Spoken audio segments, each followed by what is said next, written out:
Hola, buenos días a todas y a todos. Vamos a avanzar en diferentes bloques de temas. El tema que hoy nos reúne es, la posibilidad de realizar actividades o realizar algo para prevenir el deterioro cognitivo o la demencia. Bueno, vamos a abordar ya más adelante, en la última parte del curso, cuáles son las discusiones que se dan en torno a esta posibilidad de, en verdad, prevenir la demencia o incluso, en verdad, mejorar funciones ejecutivas. Alrededor de esto, por supuesto, hay una gran discusión que la vamos a abordar más adelante, pero antes de esto, vamos a empezar a hablar de las funciones cognitivas y la primera de ellas de las que vamos a tratar es memoria. Como muchos de ustedes sabrán, las funciones cognitivas o funciones psicológicas superiores son diversas. Entre ellas se encuentran, por ejemplo, atención, memoria, lenguaje, funciones ejecutivas, que es un grupo como bastante amplio de funciones, de las cuales también vamos a hablar a detalle. Varias de estas funciones cognitivas se ven afectadas, se pueden ver afectadas en diverso grado y de diversas maneras, tanto con el deterioro cognitivo leve como con las demencias. Ahora, una de las funciones cognitivas que se ve de manera muy rápidamente afectada por el deterioro cognitivo y las demencias, en particular algunas como el Alzheimer, es la memoria. Así es que vamos a empezar a hablar primero de las funciones cognitivas, en especial primero de la memoria, y luego ya vamos hablando de cómo estas pueden dañarse. Hay diversos modelos para explicarnos qué es la memoria y cómo funciona. Modelos de las explicaciones que nos plantean una posibilidad de cómo funciona la memoria es la planteada por Donald Hebb y habla de circuitos reverberantes. A veces, comprender la memoria en términos neuronales y, bueno, neuropsicológicos no es tan sencillo. Todos tenemos una idea un tanto espacial sobre la memoria, es decir, como si los recuerdos se almacenaran, fueran algo muy concreto y se almacenaran en un lugar. Es como, bueno, tenemos entendida la memoria, o a veces se presta esta interpretación de la memoria como si fueran elementos materiales muy concretos que se van justamente almacenando en un lugar también material, ¿no?, del cerebro. Y no funciona así. Es decir, la memoria, eh, los recuerdos, no son propiamente algo tangible, material, que se almacene en alguna especie de recipiente en el cerebro. Más bien funciona a partir de circuitos, de redes neuronales. Cuando nosotros tenemos una experiencia, recibimos un estímulo, lo que se activan son redes neuronales. Eh, y lo que se vuelven a activar cuando intentamos recordar esa información o cuando evocamos esa información específica son redes neuronales muy, rutas neuronales muy similares a las que se activaron cuando experimentamos eso, pero no son las mismas, exactamente las mismas no son. Bueno, pero un poco para ayudarnos a comprender cómo es que estas redes o redes muy similares se activan. Donald Hebb nos propone, perdón, este modelo de circuitos reverberantes o de retroalimentación. Lo que plantea es que cuando hay rutas neuronales que se están activando de manera reiterada, estas rutas se retroalimentan, como vemos aquí en el esquema. Al ser retroalimentadas, genera cambios fisiológicos, cambios concretos, físicos, que permiten después que estas conexiones se den de manera mucho más fácil, mucho más rápida. Es la base, digamos, en términos muy sencillos, la base neurofisiológica de la memoria.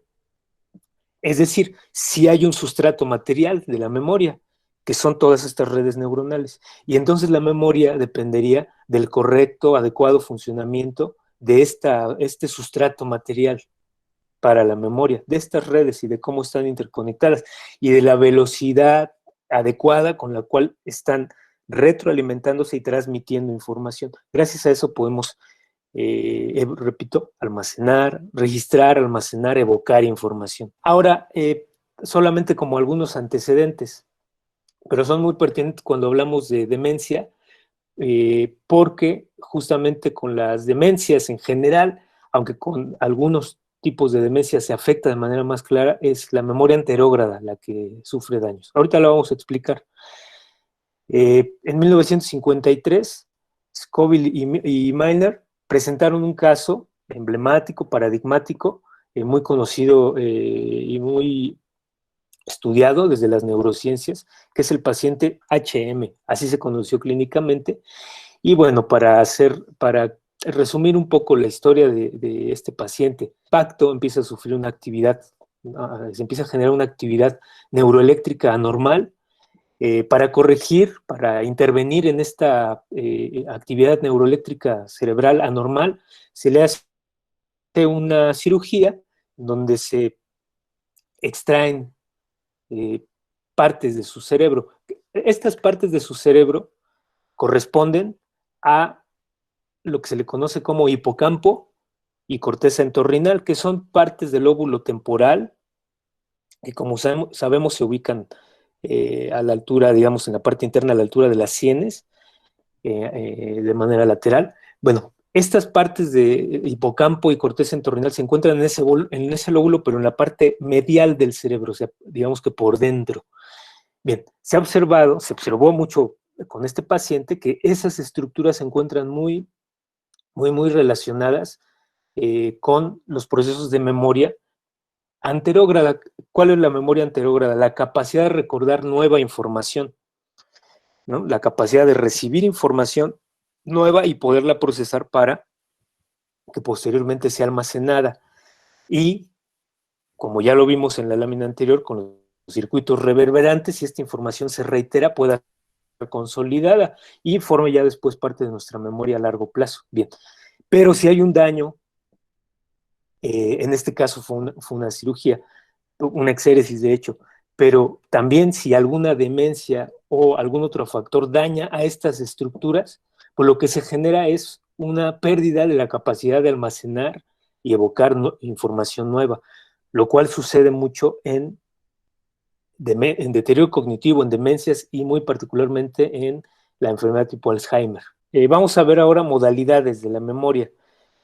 Eh, de acuerdo con Donald Hebb, que ya mencionábamos, una diferencia fundamental entre la memoria a corto plazo y la memoria a largo plazo es básicamente que en la de corto plazo aún no ocurren cambios neurofisiológicos, estructurales, que permitan que esa información sea almacenada y después evocada.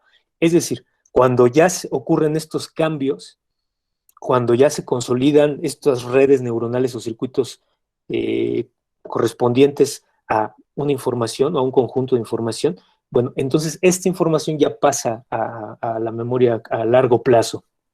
Pero esa es una de las clasificaciones como más eh, clásicas, ¿no?, de la memoria. Vamos a abordar otras.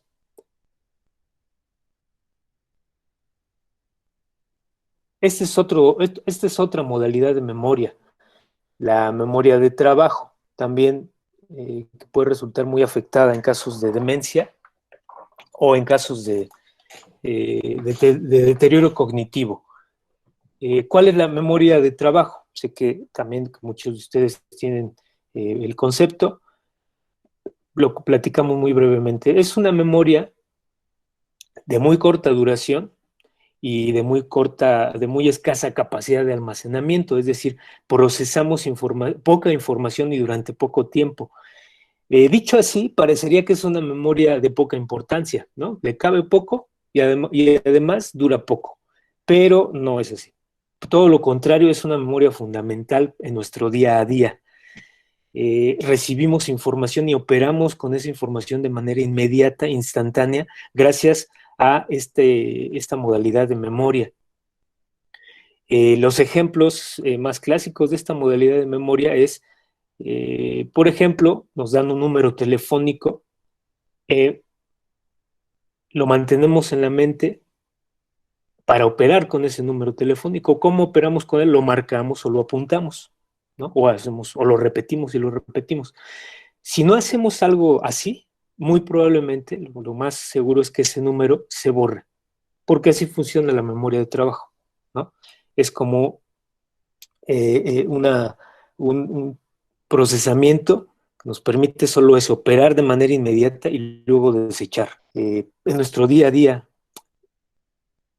instrucciones, mensajes, listas, ¿no? De compras, listas de actividades, en fin, es decir, fundamental en cualquier tipo de actividad, sea laboral, sea académica, sea doméstica. Bien, este tipo de memoria es altamente dependiente de la atención, es decir, cuando hay déficit de atención por algún motivo, ¿no? A veces simplemente por estrés, hay también un bajo nivel de atención, se ve muy afectada la memoria de trabajo. Así pues, la atención como filtro primario de toda la información, si no funciona de manera adecuada, genera alteraciones o puede manifestarse como alteraciones en otras diversas modalidades cognitivas o funciones cognitivas, como es el caso de la memoria en general y muy en particular de la memoria de trabajo. Bueno, aquí tenemos abajo la definición, permite manipular las informaciones facilitando el cumplimiento de varias tareas cognitivas de modo simultáneo, como el razonamiento, la comprensión y resolución de problemas, lo cual vamos a ver más adelante. Y esto gracias a la disponibilidad temporal de las informaciones. Cuando nos dan a resolver un problema, es necesario mantener la información y empezamos a operar con esa información.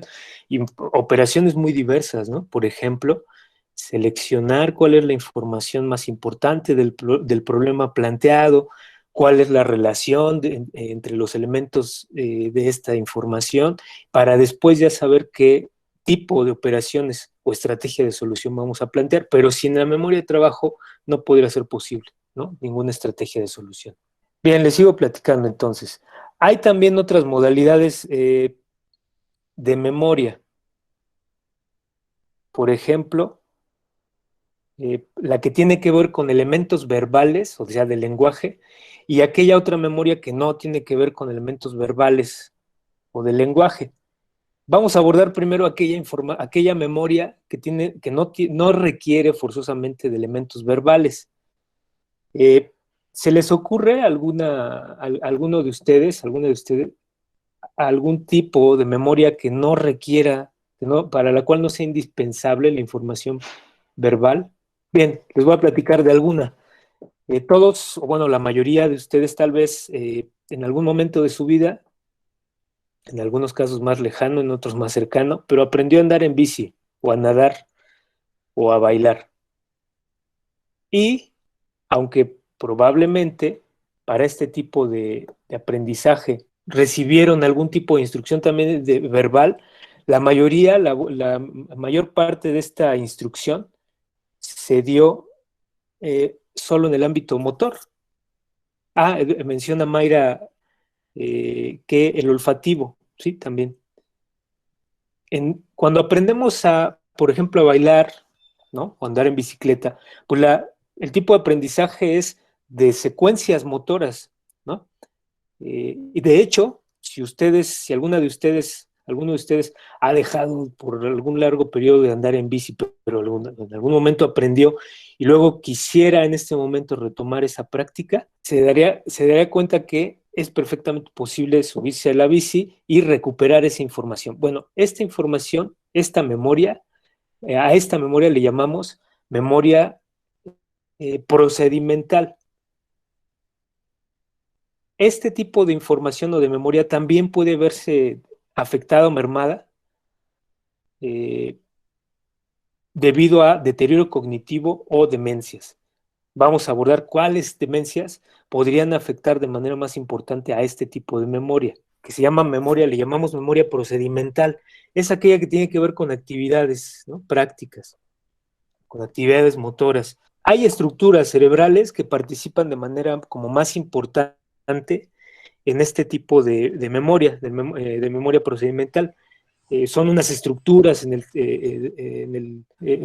cerebro, en la parte central o basal, sí, central, que se llaman ganglios basales, justamente, ¿no?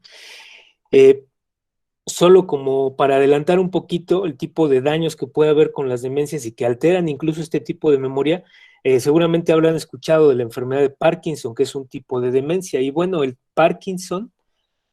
el Parkinson se altera este tipo de memoria, ¿no? La memoria procedimental. Se puede alterar este tipo de aprendizaje de memoria en otras demencias, pero en este en particular se ve muy afectado de manera como primaria. Otro tipo de memoria otras modalidades de memoria es aquel conjunto de memorias que sí requieren la información o el elemento simbólico verbal.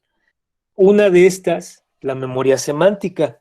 La memoria semántica y la memoria autobiográfica son memorias, son modalidades de memoria que tienen que ver con información diversa, ¿no? Muy diversa información que vamos almacenando, procesando a lo largo de nuestra vida.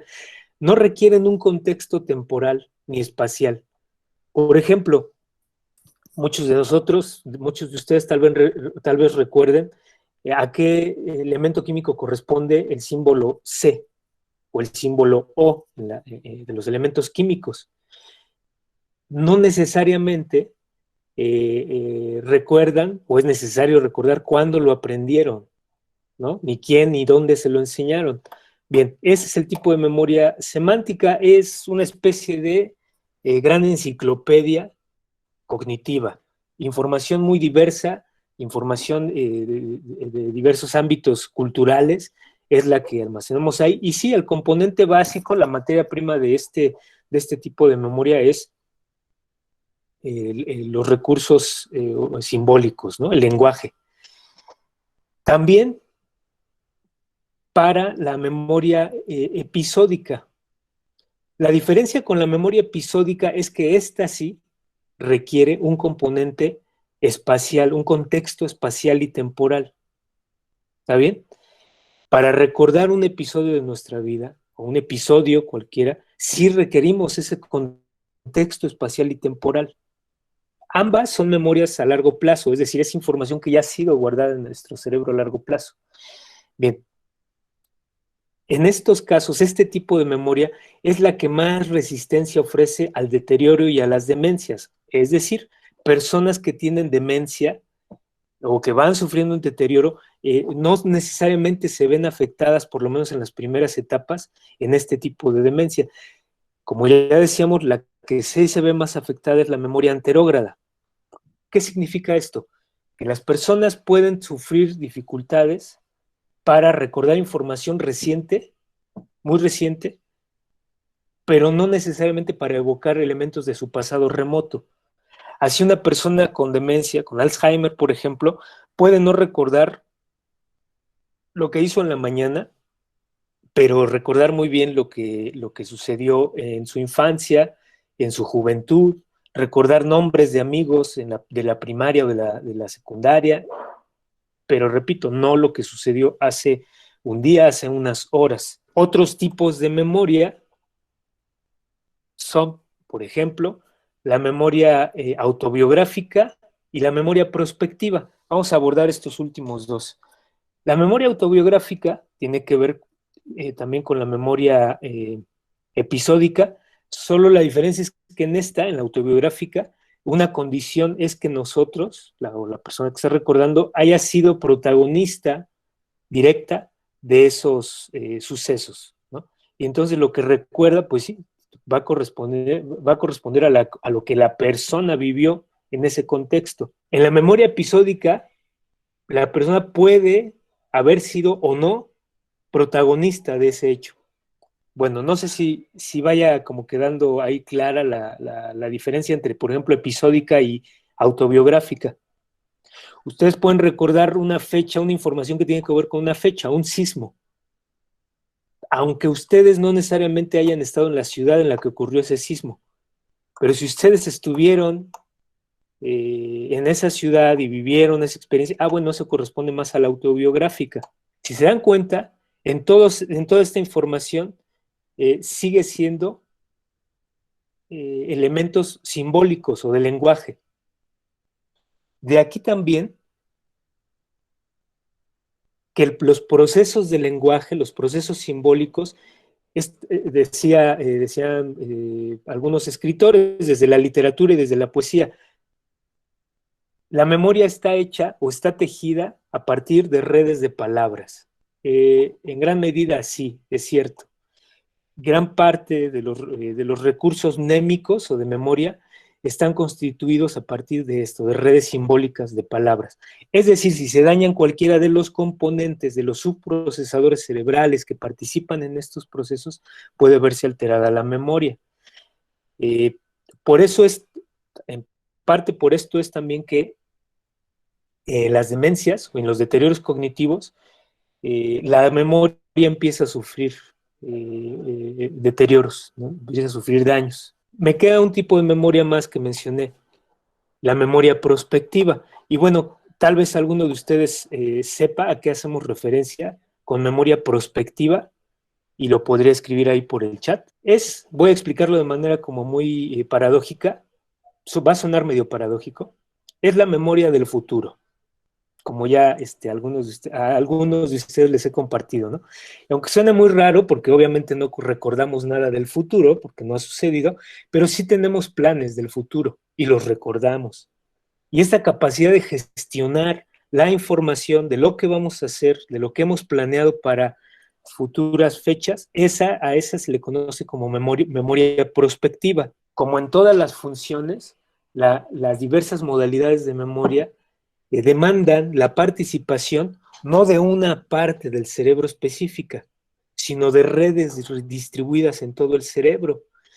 De aquí también que de los deterioros que vaya sufriendo el cerebro en algunos de sus componentes, vaya sufriendo también en las funciones cognitivas daños. Ya nos vamos aproximando, seguimos ahorita en funciones ejecutivas, pero ya nos vamos aproximando poco a poco a cómo éstas se pueden ver deterioradas y dañadas en los casos de demencia y después ya cómo los podemos prevenir.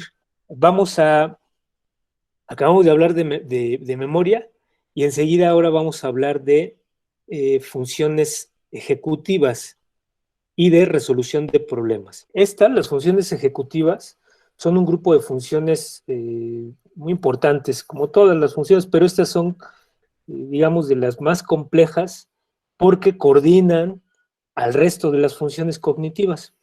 Bueno, les voy a platicar un poquito brevemente de la historia de cómo se fueron entendiendo o conceptualizando estas funciones. En las funciones ejecutivas son un grupo de diversas funciones, como les iba diciendo, son de las más complejas.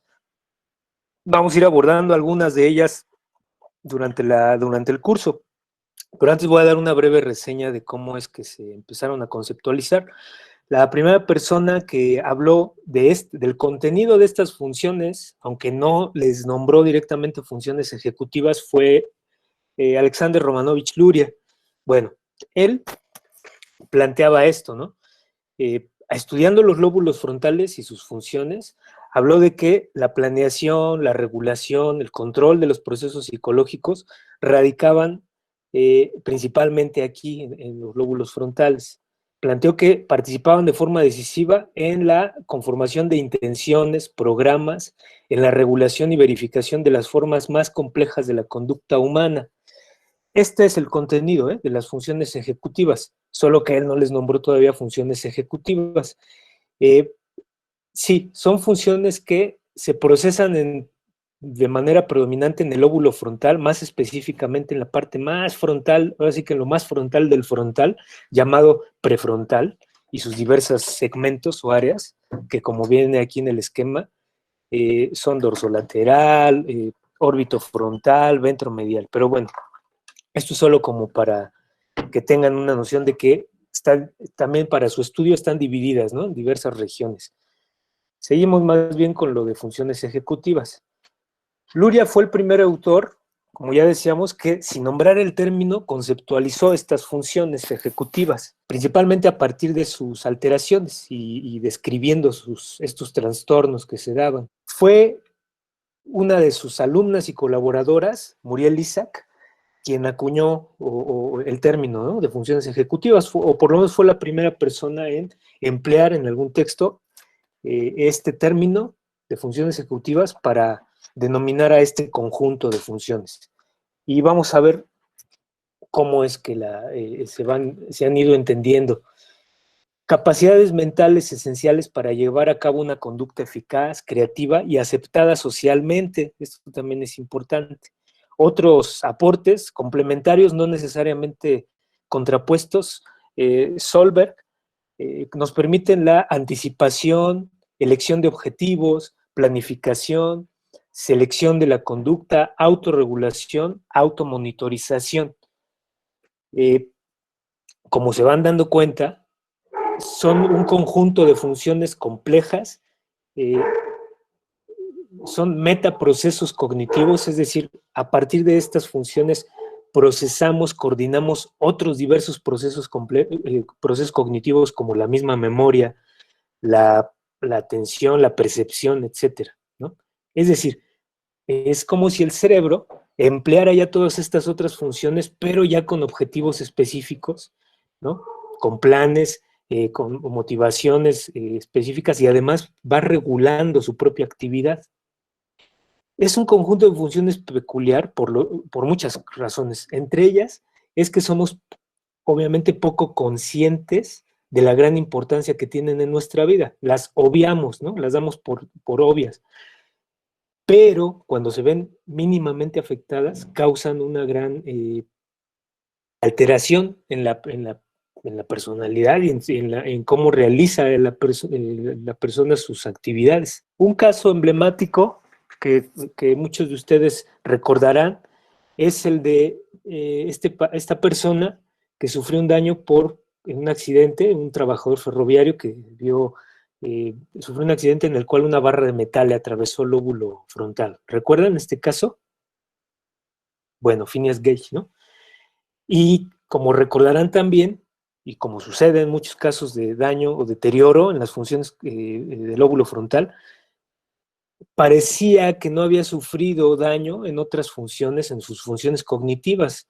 Parecía que no tenía daño en memoria o en percepción, pero poco a poco fueron siendo más y más evidentes las alteraciones que presentaba y parecían más solo del tipo de personalidad, ¿no? Antes era una persona más bien mesurada, responsable, respetuosa, y dejó de ser, empezó a ser todo lo contrario, ¿no? Una persona impulsiva,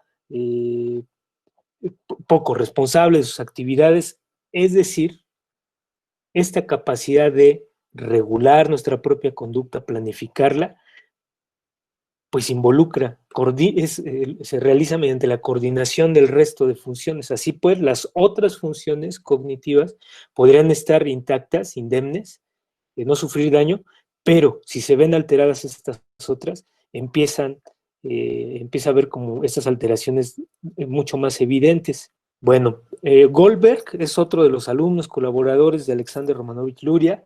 Él, de hecho, escribe un libro específico sobre funciones ejecutivas, se llama Cerebro Ejecutivo. Bueno, él plantea lo siguiente con respecto a las funciones ejecutivas. Debido a esta capacidad de regular, planear y supervisar los procesos psicológicos más complejos del humano, se considera que los lóbulos frontales, agregó en la porción prefrontal, en lo más frontal, representan el centro ejecutivo del cerebro, ¿no? Así, esto dice Goldberg al respecto. Otros elementos con los cuales se va complementando la comprensión de las funciones ejecutivas. La afectación funcional de los lóbulos frontales puede generar alteración en la regulación de las emociones, de la conducta social, hasta alteraciones en el pensamiento abstracto y la metacognición. Esto lo agrega ya Stussy Levin. Importante esto, ¿no? La regulación de los estados emocionales también en gran medida tiene que ver con este rol ejecutivo del cerebro, ¿no? Gestionarlas en función de la realización de planes y de acciones. Y la adecuada regulación de las conductas sociales, es decir, no solo de socialización, sino también de lo que se considera adecuado pertinente en un contexto determinado social. Bien. ¿Qué podría pasar, como ya empiezan a comprender ustedes sobre las funciones cognitivas? Ahora, imagínense las diversas manifestaciones que podría tener la alteración en estas funciones. Vamos a irlas viendo. Seguimos, ¿no? Complementando esta definición, puesto que son muy, muy complejas, ¿no? Estas funciones. Se definen como una serie de procesos cuyo principal objetivo es facilitar la adaptación a nuevas situaciones. Opera por medio de la modulación o el control de habilidades cognitivas más básicas, que es lo que les estaba comentando. Control de habilidades cognitivas más básicas. Representan un sistema cuyo desempeño es optimizado en situaciones que requieren la operación de diversos procedimientos o procesos cognitivos. Este sistema se necesita aún más cuando se tienen que formar nuevos planes de acción, al igual que se necesitan seleccionar y programar secuencias apropiadas de respuesta. Bueno, para sintetizar esto que acabamos de decir, nosotros tenemos necesidades, obviamente, generamos a partir de estas necesidades, estas tienen que ver con las motivaciones o lo que nos motiva a hacer una conducta, una actividad. Estas actividades requieren una planeación y esta planeación se va ajustando a las condiciones. Es decir, ante ciertas condiciones del ambiente generamos un plan, pero si cambian las condiciones del ambiente, cambiamos también ese plan. Y estos ajustes constantes se dan también gracias al óptimo funcionamiento de las funciones ejecutivas. Vamos a ver ahora cuáles son estas funciones ejecutivas. Bueno, antes, comienzan a emerger durante el primer año de vida, pero se ha observado que como su base, su sustrato material reside de manera predominante en el lóbulo frontal y se han observado aún cambios madurativos hasta los 18 o 20 años, entonces se plantea que las funciones ejecutivas terminan, digamos, de madurar plenamente hasta esa edad también, hasta los 18 o 21 años. Se empiezan a formar desde el primer año de vida, tiene etapas críticas de desarrollo muy características, y termina de madurar hasta los 18 o 21 años. Edad que coincide, como sabemos, con cómo en la mayoría de los países determinan también la mayoría de edad. Y tiene algún sentido, ¿no? Es decir, la madurez de estas porciones del cerebro determinan la capacidad de juicio, la capacidad de determinar lo que es adecuado o no socialmente, la capacidad de autorregular o dirigir tu propia conducta y pues sí, ¿no? Coincide de alguna manera con esta madurez del lóbulo frontal. Obviamente esto no quiere decir que no existan personas de menor edad y que tengan una gran madurez en funciones ejecutivas, o lo contrario, ¿no? Que haya personas con mucho más de esta edad y que parece que no terminan de madurar estas funciones ejecutivas. Pero bueno, esto también tiene que ver con otros muchos diversos factores, desde el ámbito cultural, educativo, etcétera, ¿no? Hasta de estilos de vida, etcétera. Bueno,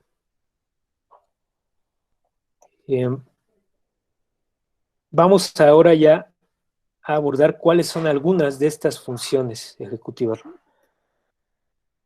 Aquí vienen en negrito, ¿no? La motivación e iniciativa, la planeación, el control conductual, la flexibilidad cognitiva, la memoria de trabajo que ya mencionamos y la fluidez. Ahorita las vamos a ir explicando, pero antes sí mencionar, ¿no? Denme un segundito, por favor.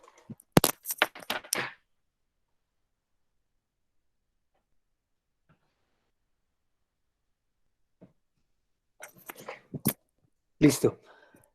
Antes, ¿no? La motivación e iniciativa sí tiene que ver de manera muy predominante con los lóbulos frontales.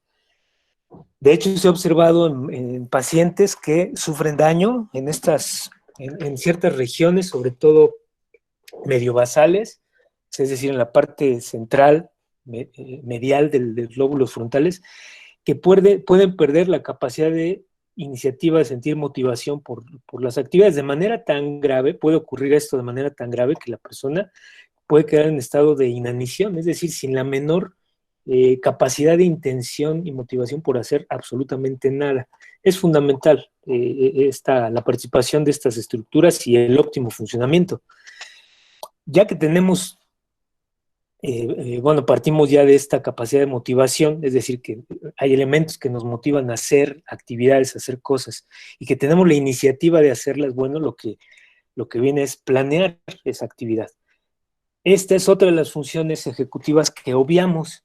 Por ejemplo, pensamos que, bueno, ahorita alcanzamos a ver, ¿no? En las pantallas de algunos de ustedes que estaban realizando algunas actividades sencillas, ¿no? Desde servirse un café hasta tomar objetos que estaban a su alrededor. Podríamos pensar que estas actividades no implican mayor planeación, pero sí implican esa planeación. Claro, hay actividades mucho más complejas que por tanto implican planeaciones más complejas y hay actividades mucho más elementales o sencillas cuya planeación también es mucho más sencilla. Pero nos damos cuenta de a qué grado es importante la planeación y las funciones ejecutivas en general, pero la planeación aún en actividades sencillas, justo cuando hay una alteración. Bueno, cuando hay una alteración, hasta una actividad sencilla puede verse dificultada o alterada, incluso preparar y servirse café. Si se dan cuenta, para cada una de estas actividades, por sencilla que sea, se requiere una secuencia de pasos. Por sencilla que sea, hay pasos que no podemos hacer antes que otros, es decir, llevan un orden. Este orden nosotros lo generamos de manera casi inmediata. De hecho, casi inconsciente, casi, en aquellas actividades que son muy sencillas. Pero eso no quiere decir que no haya una planeación. Bien, ¿qué más implica? Se define, vamos a ver el texto, como la capacidad para integrar, secuenciar y desarrollar pasos intermedios para lograr metas o actividades, ¿no? A corto, mediano, largo plazo. Eh, en algunas ocasiones la planeación no solo se realiza en una sola dirección, con frecuencia se realizan pasos indirectos y en sentido inverso, lo cual requiere otra función ejecutiva que es flexibilidad cognitiva, ¿no? Bueno, sí, lo que les mencionaba hace rato, ¿no? Vamos a poner el ejemplo, se están sirviendo ahora café y tienen ya un contexto muy claramente establecido, muy cotidiano, pero si por algún motivo cambia algún elemento de ese contexto, ustedes pueden con facilidad cambiar también su actividad y adecuarla, ¿no? Desde cosas muy mínimas, ¿no? Ustedes siempre tienen la jarra del café lista para en la mañana preparar café, pero resulta que en ese momento estaba sucia. Bueno, hasta esos ajustes en la planeación, hasta esos cambios, perdón, requieren un ajuste en la planeación y requieren o se dan gracias a las funciones ejecutivas. Por supuesto, ya podemos dar ejemplos mucho más complejos con actividades más complejas. Va. Cuando empieza, antes de seguir, cuando empieza a haber deterioro de las funciones cognitivas, puede también empezar a haber daño o alteración de esta capacidad de planeación. Y entonces vemos cómo las personas con demencia, algunas personas con demencia, dependiendo el grado de afectación que tengan, pueden empezar a perder esta capacidad de planear y de llevar a cabo de manera ordenada y secuencial y por lo tanto efectiva actividades simples. Se les empiezan a complicar actividades que son muy cotidianas. Bueno, ahí como también como otro ejemplo de la gran importancia que tienen nuestras funciones ejecutivas. Bueno, por medio de los estudios de neuroimagen funcional, se ha encontrado que las porciones dorsolaterales de la corteza prefrontal son áreas que se encuentran principalmente involucradas en los procesos de planeación. Otra vez voy a hacer énfasis en lo siguiente.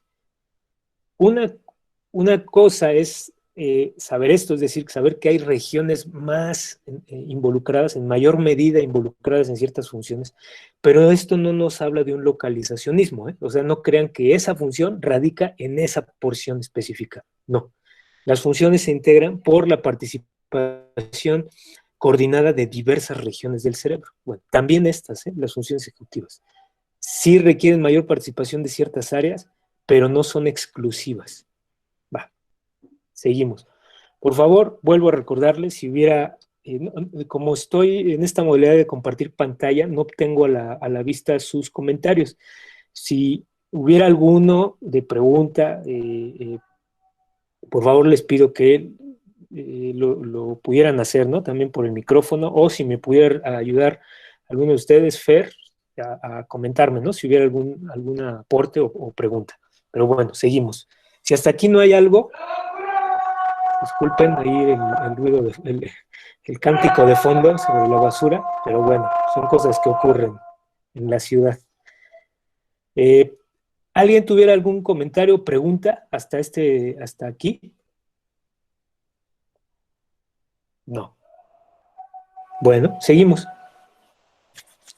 Control conductual o control inhibitorio. Esta es otra de las funciones bien peculiares, ¿no? De las funciones ejecutivas. Una de las funciones más importantes de la corteza prefrontal es la capacidad de control sobre los demás procesos neuronales o cognitivos, que se llevan a cabo dentro y fuera de la corteza prefrontal. El control inhibitorio es uno de ellos. Permite retrasar las tendencias a generar respuestas impulsivas. Bueno, con esto tenemos como para platicar un rato. Vamos a analizarlo. Retrasar tendencias de respuestas impulsivas. Esto querría decir que en nosotros hay respuestas impulsivas. Sí, en cierta medida, nosotros tenemos procesamiento, estamos procesando información y estamos procesando respuestas ante las demandas del medio. Y no estamos procesando una sola respuesta a veces, generamos a veces diversas respuestas, pero,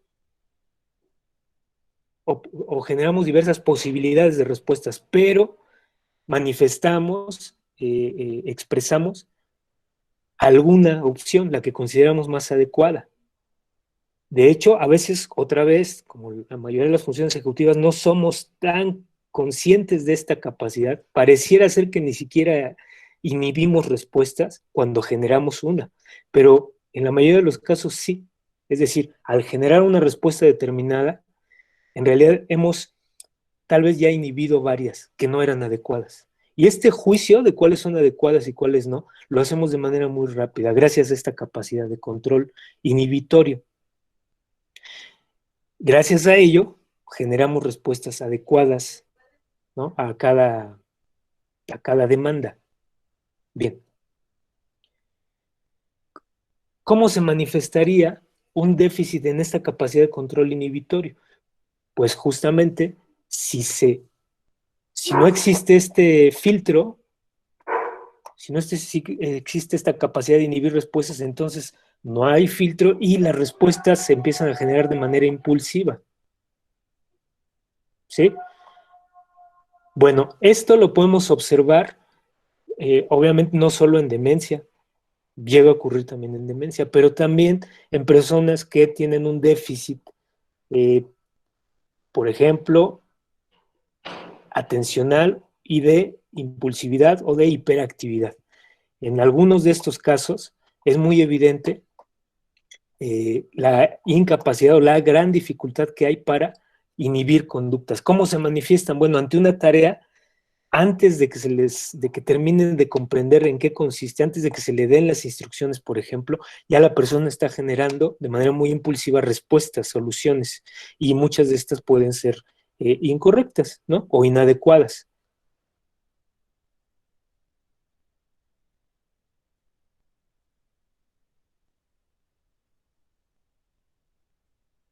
Bueno, otra... Maestro Carlos, Sí, escucho.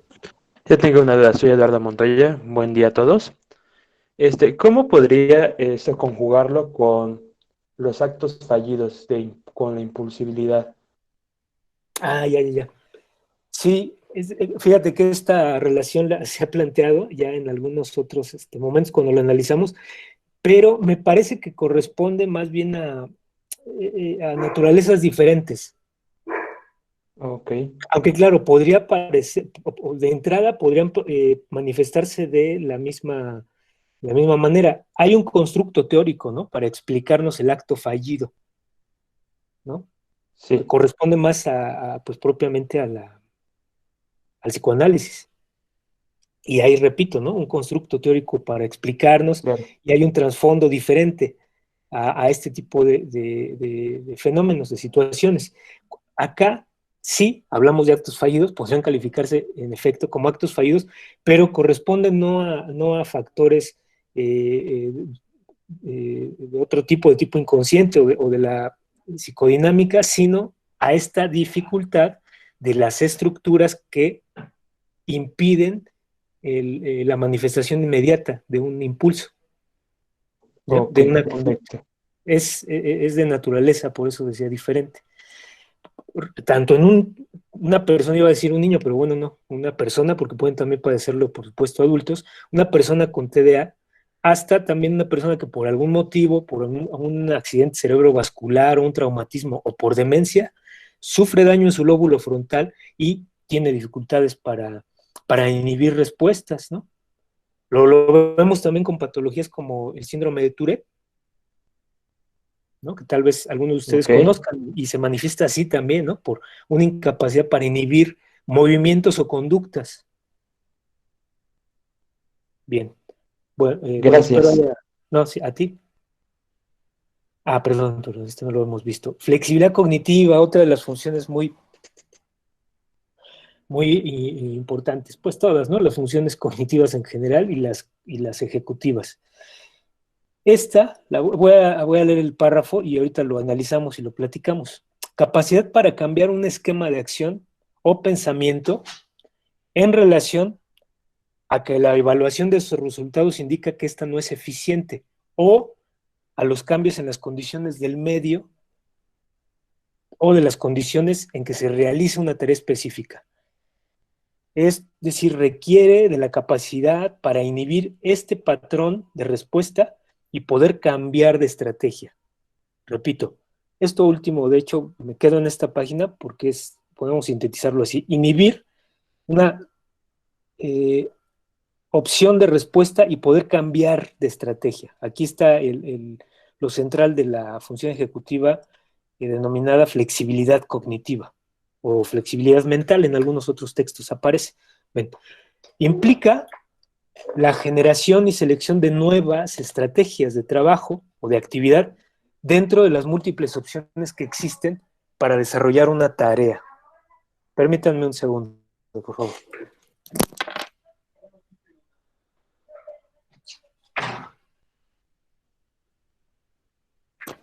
Listo. Bueno, pongo aquí en la imagen, bueno, antes de ponerle la imagen, les explico. Cuando tenemos una motivación, una intención y una motivación, realizamos un plan determinado por un contexto, por elementos propios de la tarea que estamos queriendo realizar, pero puede haber cambios en ese contexto o incluso cambios en la demanda, en la tarea, en el objetivo. Y tenemos la capacidad de cambiar nuestra ruta o estrategia de acción y adecuarla a lo que ahora es necesario.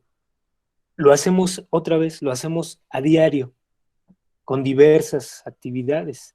Estamos cambiando y buscando nuevas estrategias, solo que no somos tan conscientes de ellas, de esta capacidad o habilidad.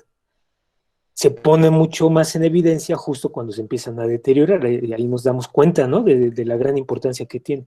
Bueno, esta imagen que les comparto ahora eh, se relaciona con una prueba llamada la prueba Wisconsin Sorting Test Card.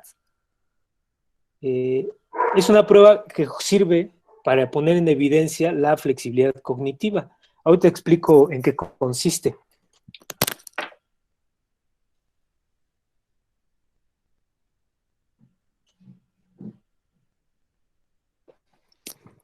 Bueno, como ven, en la parte superior vemos 4 cartas con diferentes figuras, colores y cantidades. Les explico rápidamente en qué consiste. Me parece siempre muy pertinente explicar esta función ejecutiva con esta prueba porque es como de las que lo ponen muy en evidencia. Explico en qué consiste.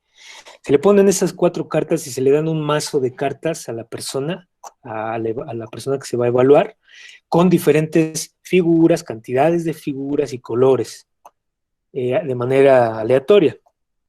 Están distribuidas, ¿no? De manera aleatoria. Bueno, luego la instrucción que se le da es, usted va a poner la carta, cada carta que va sacando, en donde considere pertinente de estas 4 cartas, ¿no? En la parte de abajo de estas 4 cartas, en donde considere pertinente.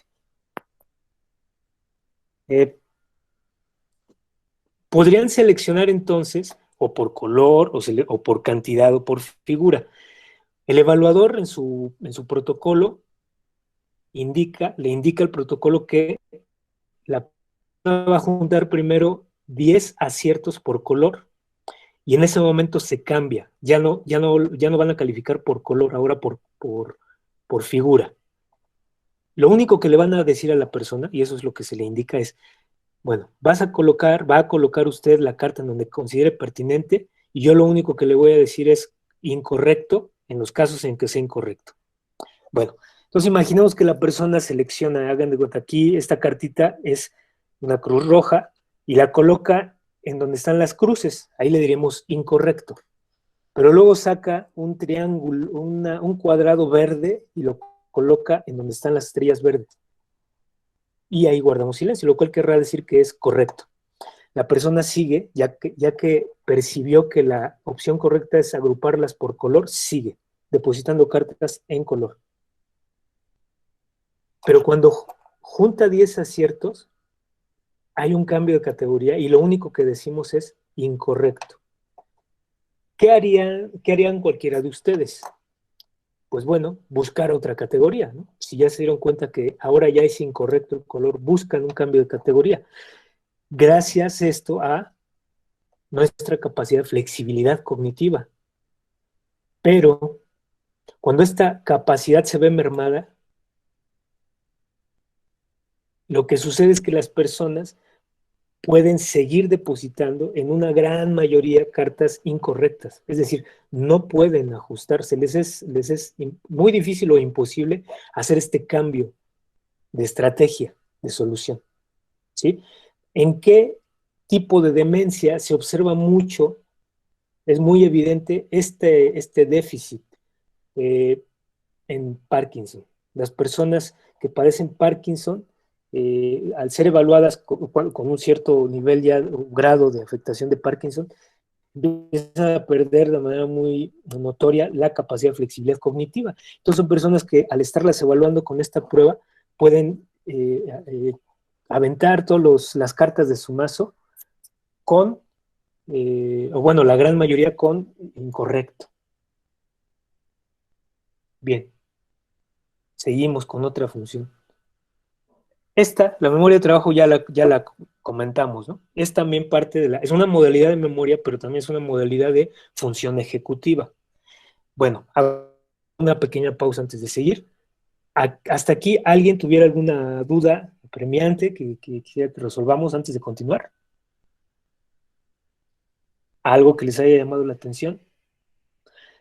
¿Alguien que tenga también tal vez conocidos con algún tipo de demencia, en especial Parkinson? ¿Qué tal? Buen día. Yo Buen tengo una día. duda. Mi Sí. nombre es Pablo Brito. Quería saber en qué tipo de demencia nos estamos enfocando. Yo vengo del campo del psicoanálisis, entonces hay cuestiones que no me quedan como 100% claras y quisiera saber si dentro de este campo se analiza también la esquizofrenia o como tal psicosis como una demencia. Ah, ya. Pero no escuché de qué campo vienes. En esa parte se me... Psicoanálisis. Ah, ya. Sí, gracias por tu participación. Más bien, el objetivo es, ahorita estamos viendo funciones cognitivas, en especial memoria y funciones ejecutivas. Y solo de momento comentando cómo pueden verse alteradas con algunas demencias o con los deterioros cognitivos.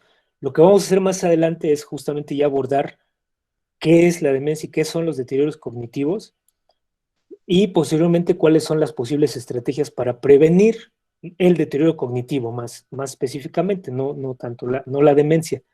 Es decir, cuáles son estas características que nos pudieran que funcionarían como factores de protección, de prevención, ¿no? Ante la posibilidad de deterioro cognitivo. Bueno, esta sería como la estructura. No sé si con esto respondo a lo que preguntabas. Sí, sí, sí. Espero que más adelante, pues bueno, ya pueda salir más información. Sin embargo, sí, mi duda va en respecto, por ejemplo, a la esquizofrenia. Ajá. ¿Existiría eh, algún dispositivo o dentro del área algo que pudiera frenarla? Eh, ¿Ustedes cómo ven esta cuestión? Ah, ya. Ya te entiendo. Sí, bueno, de entrada, sí hay una, ¿cómo llamarle? Comorbilidad entre esquizofrenia y demencia, es decir, o deterioro cognitivo. Es decir, sí se observa en muchos casos de esquizofrenia que se presentan también posteriormente deterioros cognitivos diversos. Eh, Ahora, si esto ya como demencia se puede contrarrestar, nos estamos adelantando un poquito, pero podemos decir que no, aquí voy. La demencia como tal ya es un proceso neurodegenerativo, es como su definición, neurodegenerativo progresivo e irreversible.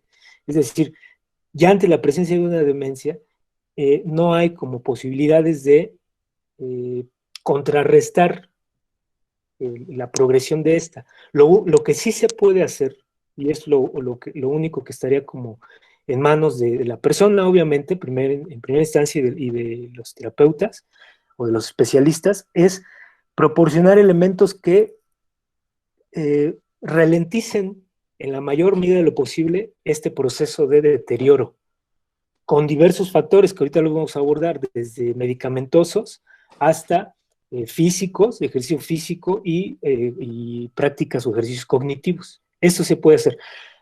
Los elementos de prevención van más enfocados, en todo caso, a el deterioro cognitivo. Ahorita vamos a explicar un poco de la diferencia que hay, pero si en estos casos de demencia, eso solo se puede ralentizar, ¿no?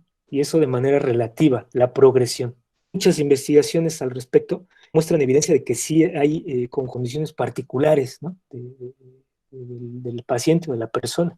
En algunos casos funcionará mucho mejor un programa para ralentizar, en los casos de demencia, o para prevenir en los casos de deterioro, y en otros no, ¿sí? Dependiendo de su historia de vida, sus condiciones físicas, etcétera. ¿Sí queda un poco mejor ahora sí? Sí, totalmente. Muchísimas gracias. No de que a ti. Hay diversos factores, muchos, que se ha observado que generan inflamación, ¿no? Procesos inflamatorios al interior del organismo, ¿no? En diversas estructuras del organismo y por tanto también del sistema nervioso. Diversos, o sea, el consumo de grasas, las condiciones de estrés, por mencionar solo algunas. Estamos como expuestos a una gran cantidad de factores que se ha observado que generan esto, procesos inflamatorios. Ahora, cuando hay inflamación en el sistema nervioso, en los tejidos del sistema nervioso, como en el resto de tejidos, pero bueno, en particular el sistema nervioso, se dan procesos como mayor permeabilidad de los tejidos, mayor permeabilidad celular, en resumen, mayor riesgo de deterioro, de daño neuronal.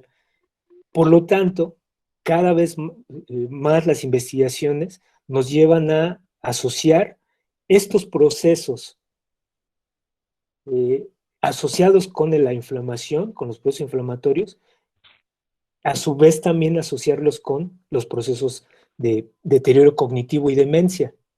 Luego entonces, podemos decir que un gran elemento de protección, pues es justamente evitar todos estos elementos que generan inflamación o procesos inflamatorios.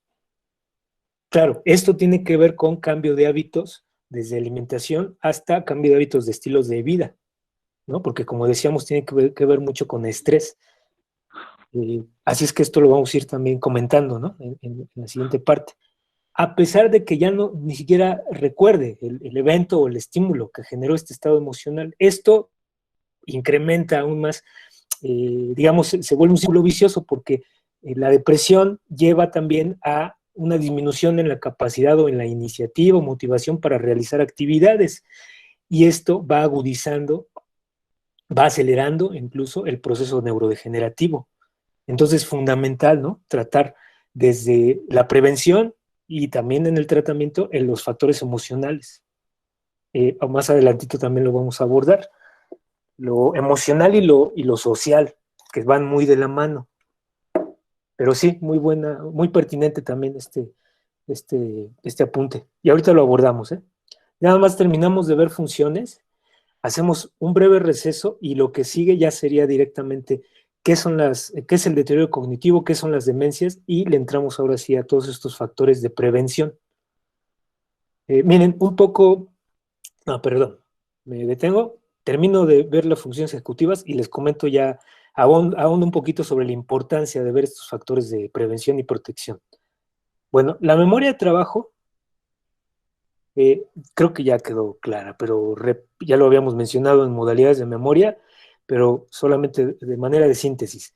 Memoria de escasa capacidad de almacenamiento, de corta duración, pero fundamental en nuestro día a día. Nos permite operar de manera inmediata con la información, para realizar las diversas actividades cotidianas en el ámbito laboral, doméstico, académico.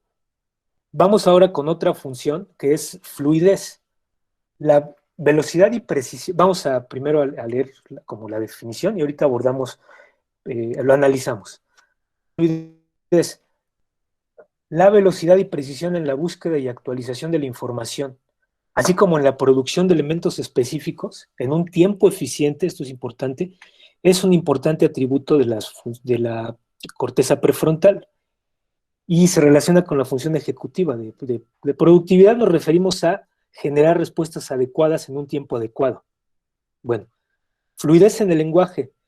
En particular, la fluidez de verbos o de acciones se relaciona más con la actividad de la zona premotora y con el área de Broca. Como sabemos, está en la parte también frontal, en la parte inferior, cercana al lóbulo temporal. Pero bueno, no viene mucho al caso que nos concentremos en el área específica. Solo conceptualizar mejor esto, ¿no? Vamos a repetir, vamos a intentar comentar, sintetizar qué es la fluidez. Cuando estamos generando respuestas de información variada, vamos evocando información. Vamos en nuestro interior, en los procesos cognitivos, seleccionando la información pertinente y luego emitiéndola, lo cual implica que procesemos a velocidad adecuada los estímulos, procesemos a velocidad adecuada las respuestas que vamos generando y la emisión de las mismas. Tiene mucho que ver con las otras funciones, por ejemplo, con control inhibitorio. Una de las tareas que se integran, ¿no?, en diversas baterías para evaluar funciones ejecutivas es el de solicitar a la persona que diga todas las palabras que inician con la letra P, todas las palabras que inician con la letra P que le vengan a la mente, excepto nombres propios y derivados de palabras, en 1 minuto. Bien, si ahorita ustedes se pueden hacer este ejercicio en silencio, es más, hagámoslo en silencio muy brevemente, pero practiquemos esto de metaconciencia, seamos conscientes de lo que va sucediendo en nosotros cuando intentamos hacer la tarea. Adelante.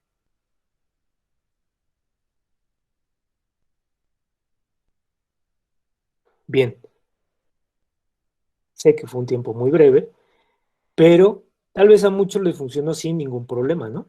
Fueron generando palabras diversas con P. inician con la letra P. Pero tal vez algunos de ustedes notaron que había breves pausas en las que tal vez notaron que venían otras palabras que no necesariamente iniciaban con la letra P y las descartaban. Las descartaban para optar por las que sí eran adecuadas. Esto lo hicieron a una velocidad adecuada. Bueno, esta capacidad de fluidez, de acciones y fluidez verbal, nos permite dar respuesta de manera eficiente ante las tareas. Cuando hay una dificultad, cuando encontramos a personas o a pacientes que tienen una dificultad con la fluidez verbal, ante esta tarea empiezan a presentar diversas manifestaciones. Por ejemplo, hacen pausas muy, muy largas. ¿Qué nos imaginamos que sucede en estas pausas largas? Si nos aventuráramos a imaginar lo que está sucediendo en sus procesos cognitivos,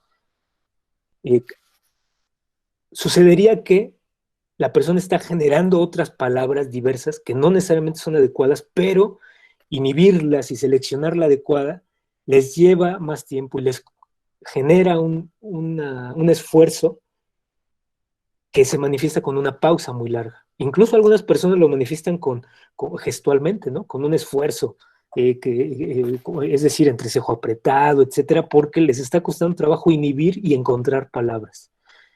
Fluidez, esto es la capacidad de fluidez. Bien, como se dan cuenta, también es otra función que nos sirve en el día a día, ¿no? Nos sirve en la vida cotidiana, una capacidad fundamental. Bueno, vamos a hablar solo ya de estas otras dos, funciones cognitivas, funciones ejecutivas, y hacemos un breve receso. La metacognición es en general el proceso de tener conciencia de nuestros propios procesos cognitivos. La metacognición es el proceso con mayor jerarquía cognitiva y no se considera una función propiamente ejecutiva, sino un proceso de mayor nivel. Sería como la coordinación general de las funciones ejecutivas. Capacidad para monitorear, controlar los propios procesos cognitivos y la conducta. Es decir, podemos también llamarla capacidad de autorregulación de la conducta. Bueno, como ya vimos todas las funciones ejecutivas previas, nos motiva algo, lo planeamos, si hay cambios en la tarea o en las demandas, lo hacemos, pero nos dirigimos hacia una meta u objetivo y nuestra actividad nos dirige hacia esa meta. Si nuestra actividad no nos está dirigiendo hacia esa meta, podemos corregirla, lo cual implica darnos cuenta de eso. Nos damos cuenta que nuestra actividad ya no nos está dirigiendo a la meta de manera eficiente o eficaz y la corregimos. Todo esto lo hacemos a diario, a cada instante casi. Es una función cognitiva. Es capacidad de autorregulación o metacognición, conciencia de nuestros propios procesos. Estas otras dos, perdón. Capacidad de teoría de la mente o mentalización. Esta es la leo y luego la comento. Capacidad de pensar lo que la otra persona o las otras personas pueden estar pensando, cómo pensará o reaccionará. Es decir, de imaginar o pensar en el contenido mental de la otra persona. Capacidad cognitiva fundamental también para nuestro día a día. Se va desarrollando a partir como se ha observado que, bueno, primero lo desarrollan más temprano las niñas, los niños, aproximadamente entre los 5 y 6 años, es cuando ya se observan estos cambios propios de la capacidad de mentalización. Ya los niños a esa edad empiezan a imaginar más allá de lo concreto, es decir, de lo evidente, de los eventos, del objetivo que comparten con otra persona, empiezan a imaginar el posible contenido que tiene la otra persona. Autorregulación de la conducta social. Los niños tienden a asimilar, a aprender, a desarrollar diversos sistemas de reglas cognitivas sociales, las cuales cuando adultos les permiten interactuar de manera adecuada o positiva con su medio. Esta serie de capacidades también tiene que ver con implementar reglas, permitiendo de forma flexible que se seleccione, se actualice y se ejecuten procedimientos efectivos de la conducta. Todas estas funciones tienen que ver la adecuada interacción social y el seguimiento de ciertas normas de convivencia también social, tiene también que ver mucho con las funciones ejecutivas. Ojo, también estas pueden variar dependiendo de nuestra cultura, educación, contexto, sí, pero en un nivel muy primario, elemental, tienen que ver, están reguladas con esta capacidad cerebral. Es decir, que independientemente de nuestra cultura o contexto social, si hay un daño en esta capacidad, bueno, pues hay una incapacidad de adecuación en nuestra conducta social. Bueno, ahora entonces lo que vamos a hacer es un breve receso, aproximadamente 10 minutos, en el